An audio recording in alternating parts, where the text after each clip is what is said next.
Praise the Lord. വീണ്ടും ഒരിക്കൽ കൂടെ ഒരു വീഡിയോയുമായി വരുവാൻ കർത്താവ് ഈ അവസരത്തിനായി സ്തോത്രം ചെയ്യുന്നു, സ്തുതിക്കുന്നു. വീണ്ടും ഒരു വിലപ്പെട്ട കാര്യവുമായി ഒരു വിഷയമായി വരുവാനാണ് എൻ്റെ ഹൃദയത്തിൽ പ്രേരണയുണ്ടായത്. ഈ പ്രേരണ കുറച്ച് നാളുകൾക്ക് മുമ്പിലുള്ളതാണെങ്കിലും അത് വളരെ ഇമ്പോർട്ടൻ്റ് ആയിട്ടുള്ളൊരു വിഷയമാണ് എന്ന് എനിക്കറിയാം. 1994 ഞാനൊരു നിരീശ്വരവാദിയായ വ്യക്തിയായിരുന്നു. അതിനുശേഷം കർത്താവ് കൃപ തന്നു. ഏകദേശം 94 അവസാനം 95 ഞാൻ ദൈവകൃപയിലേക്ക് തിരിച്ചു വരുവാനായിട്ട് ദൈവം ഇടയാക്കി. ഞാനങ്ങനെ ക്രിസ്തുവിൽ വീണ്ടും ജനിച്ച് ദൈവകൃപയിൽ ജീവിക്കുവാൻ ആരംഭിച്ചപ്പോൾ കർത്താവിനോട് സംസാരിച്ച ഒരു കാര്യം, ഒന്ന്, നീ ഈ കാണുന്ന സഭകളെ അല്ല സ്നേഹിക്കേണ്ടത്, സ്നേഹിച്ചുകൂടാ എന്നല്ല, പക്ഷേ അതിനും മുകളിൽ നീ എന്നെ സ്നേഹിക്കണം, നീ എൻ്റേതായിരിക്കണം. എന്നോട് കർത്താവ് വ്യക്തിപരമായി പറഞ്ഞ ഒരു കാര്യമാണ് ഞാൻ പറഞ്ഞത്. അന്ന് ഞാൻ മാർത്തോമ സഭയിൽ നിൽക്കുന്ന സമയമാണ്. എൻ്റെ വീടിൻ്റെ നേരെ മുന്നിലാണ് മാർത്തോമ സഭ ഇരിക്കുന്നത്. വാതിൽ തുറന്നാൽ മാർത്തോമ സഭയാണ് എൻ്റെ മുന്നിലുള്ള അടുത്ത കെട്ടിടം. അപ്പോൾ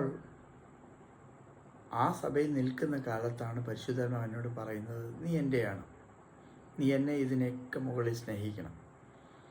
അതെൻ്റെ ഹൃദയത്തിൽ വളരെ ആഴമായി തറഞ്ഞു. വർഷങ്ങളതിന് ശേഷം എത്രയോ ആയി, ഏകദേശം 30 വർഷത്തോളം ആകാനായിട്ട് പോവുകയാണ്. ഇതിനിടയിൽ എൻ്റെ തലയ്ക്കുള്ളിൽ ഒരു ഓർഗനൈസേഷനും കയറിയിട്ടില്ല. ഞാൻ ഇന്നും യേശുവിൻ്റെയാണ്. ഞാൻ യേശുവിനോട് കൂടെ നിൽക്കുന്ന വ്യക്തിയാണ്. ഒരു സഭയ്ക്കും എൻ്റെ തല ഞാൻ വെച്ചു കൊടുത്തിട്ടില്ല. ഒരു കാര്യം എൻ്റെ ജീവിതത്തിൽ മനസ്സിലാക്കിയത്, ദൈവസഭ എന്നുള്ളത് നമ്മളുടെ കാഴ്ചയിലുള്ളതല്ല. നമ്മുടെ മുന്നിൽ ലോക്കൽ ചർച്ച് എന്ന് പറയാം. എന്നാൽ ഈ ലോക്കൽ ചർച്ച് ഭൂമിയിൽ രജിസ്ട്രേഷൻ ആവശ്യമുള്ളത് കൊണ്ട് അതുണ്ടാക്കിയിരിക്കുന്ന പല ഓർഗനൈസേഷൻസ് ഉണ്ട്. തിയോളജിയുടെ വിവിധ അവാന്തര വിഭാഗങ്ങളിൽ നിന്നുകൊണ്ട് പല സഭകളായിട്ട് പലരും രൂപപ്പെടുത്തിയിട്ടുണ്ട്. കത്തോലിക്ക സഭ അതിലൊന്നാണ്, ഓർത്തഡോക്സ് അതിലൊന്നാണ്, ജാക്കബൈറ്റ് അതിലൊന്നാണ്, മാർത്തോമ അതിലൊന്നാണ്, ഇവാഞ്ചലിക്കൽ അതിലൊന്നാണ്, CSI, CNI, LMS, അങ്ങനെ CMS, ഒരുപാട് സഭകൾ ഉണ്ട്. അതിനുള്ളിൽ പെൻറ്റക്കോസ്റ്റൽ ചർച്ചസ് ഉണ്ട്. അതിനകത്ത് 100 കണക്കിന് സഭകൾ രജിസ്റ്റേർഡ് ഉണ്ട്. അതിൻ്റെയൊക്കെ തിയോളജിയൊക്കെ ഏകദേശം ഒരുപോലെയാണെങ്കിലും ഓരോ ഓർഗനൈസേഷൻസായിട്ടാണ് അതിനെ രജിസ്റ്റർ ചെയ്തിരിക്കുന്നത്. പലപ്പോഴും നമ്മുടെ ഒരു തെറ്റിദ്ധാരണ, ദൈവസഭ ഈ ഓർഗനൈസേഷൻസ് ആണ് എന്ന് നമ്മൾ തെറ്റിദ്ധരിച്ചിരിക്കുകയാണ്. അതല്ല, പൂർണ്ണമായിട്ടുമല്ല എന്ന് പറയാൻ പറ്റത്തില്ല. ലോക്കൽ ചർച്ചസ് നമുക്ക് ആ കൂട്ടത്തിൽപ്പെടുത്താം. എന്നാൽ മാർത്തോമ ചർച്ച് എന്നുള്ളത് ദൈവസഭയല്ല, അത് ഒരു registered ഓർഗനൈസേഷനാണ്.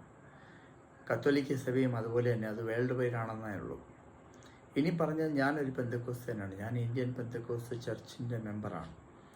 Indian Pentecost church Eloor, ആന്ധ്രാപ്രദേശിൽ രജിസ്റ്റർ ചെയ്തിട്ടുള്ള ഒരു ഓർഗനൈസേഷനാണ്. ആ ഓർഗനൈസേഷൻ്റെ കീഴിൽ ഏകദേശം 10,000-ത്തിനടുത്ത് ലോക്കൽ ചർച്ചസ് ഉണ്ട്.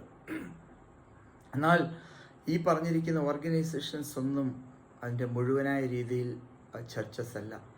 യഥാർത്ഥ സഭ എന്ന് പറയുന്നത് വീണ്ടും ജനിച്ച കർത്താവിൻ്റെ കാന്തയായ മണവാട്ടിയായ സഭയാണ്. അത് പല സഭകളിലായി ചിതറിക്കിടക്കുകയാണ്.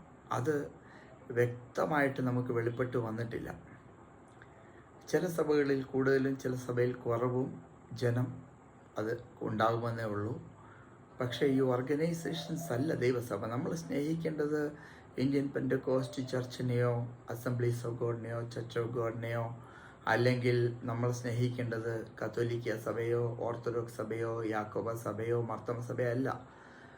നമ്മളെന്ന് പറയുന്ന വ്യക്തി സ്നേഹിക്കേണ്ടത് ക്രിസ്തു യേശു എന്ന് പറഞ്ഞ ഒരേ ഒരു വ്യക്തിയാണ്. യേശു ക്രിസ്തു എന്ന ഒരേ ഒരു വ്യക്തി. നമ്മുടെ ബന്ധം യേശുവുമായിട്ടാണ്, നേരിട്ടുള്ള ബന്ധമാണ്. ഇടനിലക്കാരില്ല, നമ്മുടെ ഇടയിൽ ആരുമില്ല. നമ്മളെ നയിക്കുവാൻ ദൈവം ചിലരെ തിരഞ്ഞെടുത്തിട്ടുണ്ട്. ചില സഭകളിൽ നമ്മളെ ദൈവം ആക്കിയിട്ടുണ്ട്. ഞാനിപ്പോൾ IPC സഭയായിട്ടുള്ള ബന്ധത്തിലാണ് നിൽക്കുന്നത്. ഞാൻ ആ സഭയിൽ വിശ്വസ്തയോടെ ആയിരിക്കണമെന്ന് ദൈവം എന്നെക്കുറിച്ച് ആഗ്രഹിക്കുന്നു. ആയിരിക്കുന്ന സമയത്ത് എൻ്റെ ലോക്കൽ ചർച്ചിനെ ഞാൻ സ്നേഹിക്കണമെന്നും എന്നാൽ കഴിയുന്നിടത്തോളം അവരിൽ കൂടെ ദൈവത്തെ സേവിക്കണമെന്നും സഭയെ സേവിക്കണമെന്നും സ്വർഗത്തിലെ ദൈവം ആഗ്രഹിക്കുന്നു. അപ്പോഴും ഞാൻ സ്നേഹിക്കുന്നത് യേശുവിനെയാണ്. യേശു മുഖാന്തരമാണ് ഞാൻ മറ്റു സഭകളെയും മറ്റു വ്യക്തികളെയും സ്നേഹിക്കുന്നത്. കാരണം പൗലോസ് പറയുന്നു, ക്രിസ്തു യേശുവിലല്ലാതെ ഞാൻ ആരെയും അറിയുന്നില്ല. ഇനി എനിക്ക് സ്വന്തം ബന്ധം, പഴയത് പുതിയത് ബന്ധങ്ങളൊന്നുമില്ല. എല്ലാം ഇനി മുതൽ ക്രിസ്തുവിൽ കൂടെയാണ്. എന്തു ബന്ധങ്ങളും, ലോക്കൽ സഭയുമായിട്ടുള്ള ബന്ധമാണെങ്കിലും എൻ്റെ റിലേറ്റീവ്സുമായിട്ടുള്ള ബന്ധമാണെങ്കിലും എല്ലാ ബന്ധങ്ങളും ക്രിസ്തു യേശുവിൽ കൂടെയാണ് വരുന്നത്. ക്രിസ്തു യേശുവിലല്ലാതെ ഒരു ബന്ധങ്ങളും എനിക്കില്ല. ക്രിസ്തു യേശുവിൽ കൂടെ ആകുമ്പോൾ അത് കൂടുതൽ മനോഹരമായി തീരുകയാണ് യഥാർത്ഥത്തിൽ ചെയ്യുന്നത്. കാരണം അവിടെ സ്വാർത്ഥതയ്ക്ക് അല്ല, അവിടെ നിർവ്യാജമായ സ്നേഹത്തിനാണ് അവിടെ സ്ഥാനമുണ്ടാകുന്നത്. പ്രിയപ്പെട്ടവരെ, ഞാൻ നിങ്ങളോട് പറയുന്നു, ഇന്ന് വരെ ദൈവം എന്നോട് പറഞ്ഞത് ഞാൻ പാലിച്ചു. എല്ലാത്തിനും മുകളിൽ ഞാൻ കർത്താവിനെ സ്നേഹിക്കാനായിട്ട് ഞാൻ ശ്രമിച്ചു. ഒരിക്കലും സഭയുടെ ദൈവികമല്ലാത്ത നിയമത്തിനകത്ത് അതുകൊണ്ട് പെട്ടുപോകാനായിട്ട് ഇടയായിട്ടില്ല. കാരണം ഏത് ഓർഗനൈസേഷൻസ് നകത്തും ദൈവികമല്ലാത്ത ഒരുപാട് കാര്യങ്ങൾ നടക്കുന്നുണ്ട്. IPCക്ക് ഇലക്ഷനുണ്ട്, അതിൻ്റെ പേരിൽ പ്രശ്നങ്ങളുണ്ട്. അതൊന്നും ദൈവികമായിട്ടുള്ള കാര്യങ്ങളല്ല, അതൊക്കെ തെറ്റായിട്ടുള്ള കാര്യങ്ങൾ തന്നെയാണ്. അതിനകത്ത് യാതൊരു സംശയമില്ല. ഞാൻ അതിനകത്ത് പെട്ടുപോയിട്ടില്ല. കാരണം ഞാൻ യേശുവിനെയാണ് സ്നേഹിക്കുന്നത്. അങ്ങനെ യേശുവിനെ സ്നേഹിക്കുന്ന ഒരുപാട് പേര് ഇവിടെയുണ്ട്. ഞാൻ ദൈവത്തിന് സ്തോത്രം ചെയ്യുന്നു, സ്തുതിക്കുന്നു. ഈ സമയം ഞാൻ നിങ്ങളോട് സംസാരിക്കുവാൻ ആഗ്രഹിച്ചത് ഒറ്റ കാര്യം മാത്രം: കർത്താവിനെ നിങ്ങളുടെ സഭയ്ക്ക് മുകളിൽ നിങ്ങൾ സ്നേഹിക്കണം. നിങ്ങൾ ഏത് സഭയിലും മെമ്പേഴ്സുമായിരിക്കട്ടെ, നിങ്ങൾ യേശുവിനെ സ്നേഹിക്കാൻ തുടങ്ങിയാൽ നിങ്ങൾ യേശുവിൻ്റെ വചനം നിങ്ങൾ വായിക്കും. യേശുവിൻ്റെ വചനം നിങ്ങൾ വായിക്കുമ്പോൾ നിങ്ങൾ യേശുവിനെ പോലെ, യേശു പറയുന്ന പോലെ ചെയ്യുവാനും യേശുവിനെ പോലെ ആയിത്തീരുവാനും നിങ്ങൾ കഴിയും.